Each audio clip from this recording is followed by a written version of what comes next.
यानी जीवन एक ऐसा कभी कभी तूफान के बीच में भी हमें ले आता है, लेकिन उस समय जो व्यक्ति कर्मेंद्रिय के अधीन होकर के बहने लगता है उस दिशा में, तो बह गया तो गया।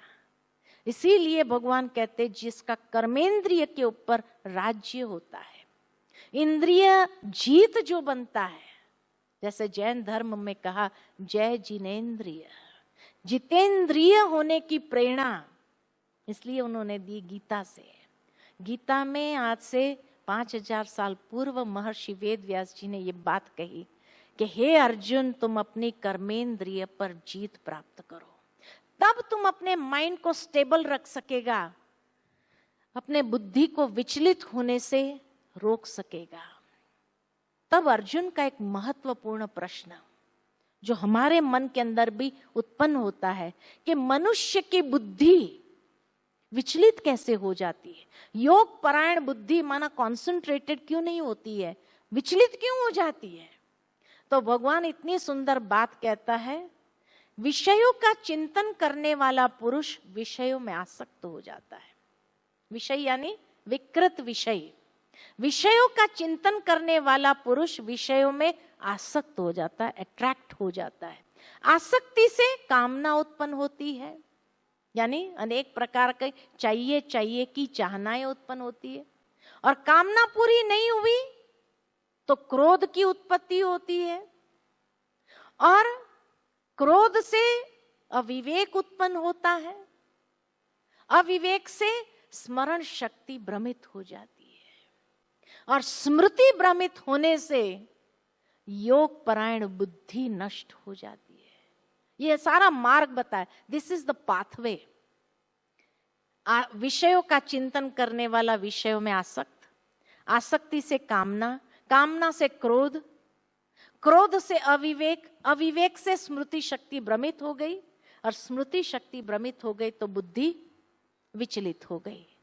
योग परायण बुद्धि यानी फोकस्ड इंटेलेक्ट नहीं रहते हैं, योग परायण बुद्धि नष्ट हो जाती। योग माना फोकस, कंसंट्रेशन, वो कंसंट्रेशन समाप्त हो जाती और बुद्धि भटकना शुरू हो जाती। इसलिए भगवान अर्जुन को कहते हैं, अर्जुन निष्काम कर्म योग को ही बुद्धि योग कहा जाए, कि तब तुम अपने बुद्धि को फोकस्ड रख सकेगा। और इस अध्याय के अंत में फिर भगवान कहते, योग साधना रहित पुरुष के अंतकरण में निष्काम कर्म युक्त बुद्धि नहीं, उसके अंतकरण में भाव नहीं, और भाव रहित पुरुष को शांति नहीं, अशांत पुरुष को शाश्वत सनातन की प्राप्ति नहीं, सुख नहीं मिलता है।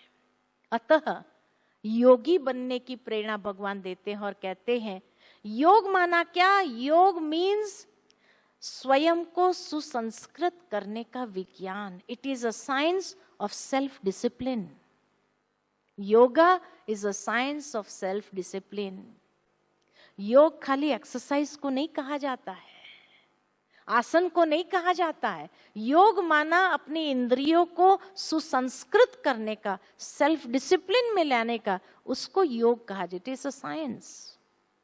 परेशान मन वाला व्यक्ति कभी खुश नहीं रह सकता है, और अपनी आत्म उन्नति के प्रति उदासीन रहने वाला व्यक्ति वास्तव में अपने ही विनाश के मार्ग पर आगे बढ़ता है। इसलिए हे अर्जुन, तू योगी बन, कर्म योगी बन। अब कहाँ कहा है कि तुम घर बार छोड़ो, कर्तव्य छोड़ो, सन्यासी बन जाओ? ये कहा कहीं? कर्म योगी कैसे बनना है ये बात दूसरे अध्याय में स्पष्ट की। आत्मज्ञान को देते हुए, स्वधर्म का परिचय कराते हुए कर्म योगी बनना, और उससे ही व्यक्ति अपने जीवन के अंदर स्थिरता ला सकता है। ये गीता हमें इंस्पायर करती है। तो ये था दूसरा अध्याय। 2 मिनट के लिए मन को स्वधर्म में स्थित करके देखेंगे। जैसे कहा कि मन स्वधर्म में स्थित हो जाए, तो आज जब पता चला स्वधर्म किसको कहा जाता, तो आत्मा के गुण धर्म में हम मन को एकाग्र करेंगे। जैसा सोचोगे वैसा बनोगे, जैसा चिंतन वैसा जीवन। तो चिंतन से उस ऊर्जा को अपने अंदर विकसित करना है। As you think so you become.